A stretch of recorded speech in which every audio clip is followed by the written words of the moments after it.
करते हैं disease of brain. हमने ब्रेन के पार्ट्स को पढ़ लिया, उसके एमसीक्यू पढ़ लिए हैं। हम इसमें देखेंगे कि जो ब्रेन में डिजीज़ होता है उसको देखेंगे। पहला डिजीज़ है स्ट्रोक। जो ब्रेन स्ट्रोक होता है, ब्रेन अटैक आता है, तो वो क्यों होता है? वो होता है blockage or rupture of blood vessels in the brain. Brain में ब्लॉकेज हो जाता है या फिर ब्लड वेसल्स रप्चर हो जाती हैं या ब्लड वेसल्स में ब्लॉकेज हो जाते हैं, तो ब्रेन अटैक आता है। इससे क्या हो जाता है कि लॉस ऑफ ब्रेन फंक्शन नहीं हो पाता है, पैरालाइज्ड हो जाता है, स्पीच प्रॉब्लम्स आते हैं। अगर पैरालाइज हो गए उसके बाद स्पीच प्रॉब्लम और अनकॉन्शियसनेस हो जाता है। पैरालाइज अटैक आता है, स्पीच बोलने में समस्याएं आती हैं। अगला डिजीज़ है अल्जाइमर डिजीज़। अल्जाइमर डिजीज़ जो होता है प्रोग्रेसिव डिग्रेडेशन है, प्रोग्रेसिव डिजनरेशन है आप brain cell. Progressive degeneration, brain cell का डिजनरेशन होता है। जो ब्रेन सेल है वो डिजनरेट होने लगती है, ब्रेन सेल जो है वो डिजनरेट होने लगती है। इससे क्या प्रभाव पड़ता है?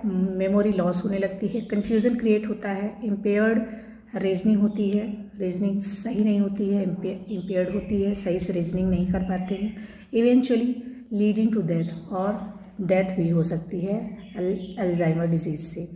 अगली डिजीज़ हम देखते हैं Parkinson disease. Parkinson disease cause करता है loss of dopamine producing neurons. अगर डोपामाइन जो न्यूरॉन्स प्रोड्यूस कर रहे हैं वो उसका लॉस हो रहा है तो हम पार्किंसन डिजीज़ हो सकता है। इससे प्रभाव क्या पड़ता है? इससे ट्रिमर्स हो जाते हैं, मसल स्टिफनेस, जो मसल है उसमें अकड़न सी हो जाती है, स्लो मूवमेंट होता है, बैलेंसिंग का प्रॉब्लम होता है, बैलेंस नहीं कर पाते हैं। एपिलेप्सी जो होता है, जिसको हिंदी में मिर्गी कहते हैं, abnormal electrical activity in the brain. Brain में अचानक से झटके टाइप के लगते हैं कि इलेक्ट्रिकल एक्टिविटी होती है, और इफेक्ट क्या होता है? सीजर्स होते हैं, कॉन्वोल्यूजन आते हैं, अनकॉन्शियसनेस, बहुत तेज अकड़न टाइप का, और झटके से उनको अनकॉन्शियसनेस आ जाती है। ब्रेन ट्यूमर क्या होता है? कॉज क्यों होता है? Abnormal growth of brain cell में एबनॉर्मल ग्रोथ होने लगती है। Beginnings are malignant.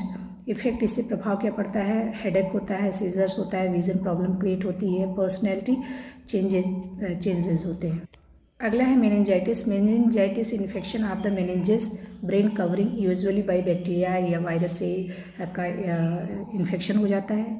इससे क्या होता है कि फीवर आता है, हेडेक होता है, नेक और स्टिफनेस आ जाती है, कॉन्शियसनेस कैन बी फैटल, ये फैटल भी हो सकता है।